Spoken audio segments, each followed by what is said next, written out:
Hello, I'm Jim Kelly. Welcome to James Kelly Speaks, and I wanted to discuss the hypercortisolimic wound today. And in order to do that, we need to understand some of endocrinology. The hypercortisolimic wound refers to cortisol, the body's primary human stress hormone. And if you have too much of that, that would be hypercortisolism. If you have too little of it, it would be hypocortisolism.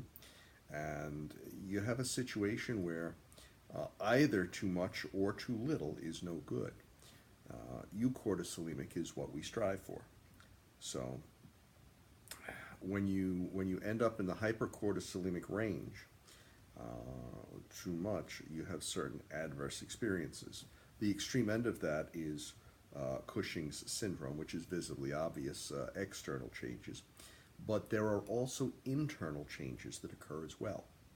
And among those are anatomical changes to the brain.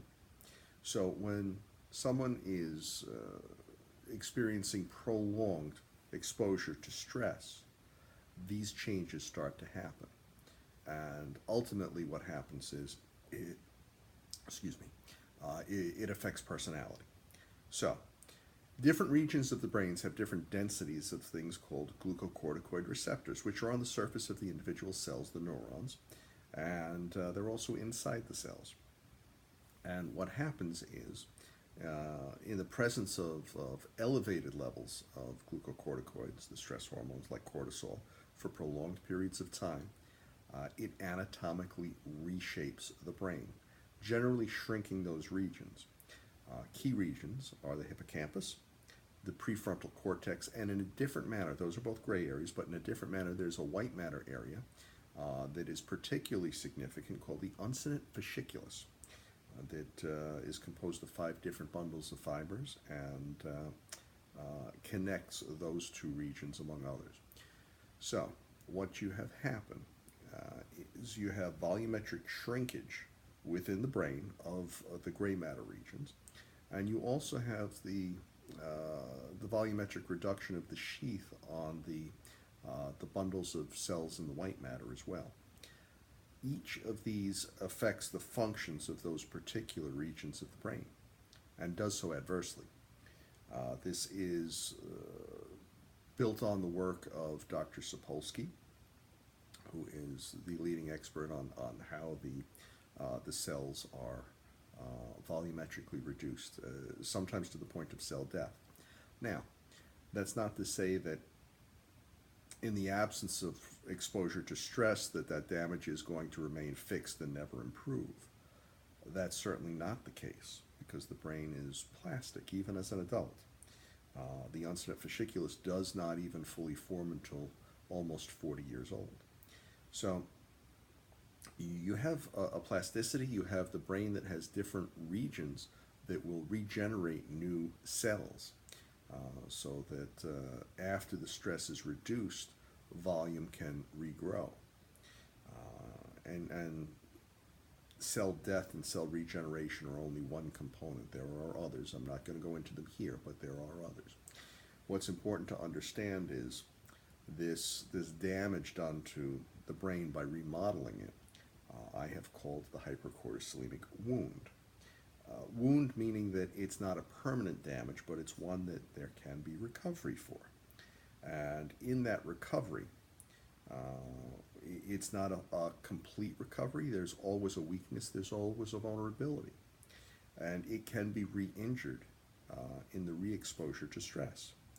So from the endocrinological standpoint and the neurological standpoint, these are important things to understand. They're foundational to what will follow. In terms of personality shift, it's important to understand the correlates of what these regions of the brain do. You have your hippocampal region that is significant in memory processing of certain events, not all of them, but a significant number. You have executive function, executive decision making. You have anxiety that are all linked to the hippocampus. In the prefrontal cortex, some of the key features are the ability to have and process effective emotions, including empathy for others. And the uncinate fasciculus is implicated in various studies as being related to major depressive disorder and even a shift towards psychopathy. So, when there is a significant hypercortisolemic wound within the brain, you have a shift, and that hypercortisolemic wound is a function of damage to that brain as a function of excess glucocorticoids, which may be from prolonged stress, or it may be from prolonged consumption of exogenous from outside the body corticosteroids like prednisone. And I'm talking about long-term, years, decades, that sort of thing. So when somebody is exposed to that level of stress, the brain shifts. In childhood, the child's brain is far more susceptible to this type of damage, and because the brain is still forming. So you have a situation where in adulthood, when they're relieved from that stress, the brain will start to heal, and this is key. But as middle-aged adults facing the stresses of life, it's very easy for that to become re-injured. And that's going to be a key point for future development later on. It's part of the transmission, the intergenerational transmission of this damage from one generation to another. So, when you have these personality shifts, you have a shift from somebody who is on the empathetic side of the spectrum to somebody that is going to behave with less empathy, such as in the direction of psychopathy. Most people know the term psychopath. What ends up happening is they lose the ability to have empathy for others as they would normally be able to have without this damage. They lose the ability to have a lot of different affective emotions. And you see an increase in the narcissistic defense mechanisms, minimization, deflection, lying, denial, psychological projection, reverse blockade, stonewalling, all of these. There is an increased usage of them. This is supported by Dorn's work in 1997, the University of Pittsburgh study on the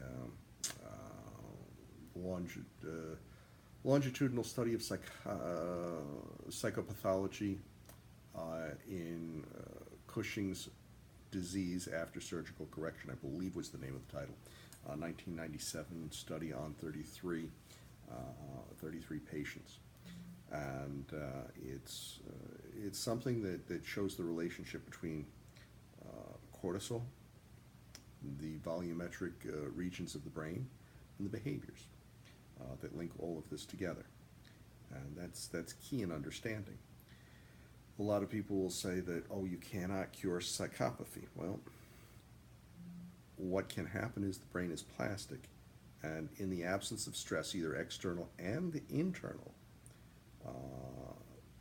then it's possible that the brain have some degree of healing, and that's key to understand. But you see this personality shift in those folks, and it can be quite sudden and quite dramatic, in those folks that have a re-injury. So this has been a short explanation of what the hypercortisolemic wound is and why it's important to understand. Thank you very much. Please like this, please share this, and please keep watching. Thanks a lot.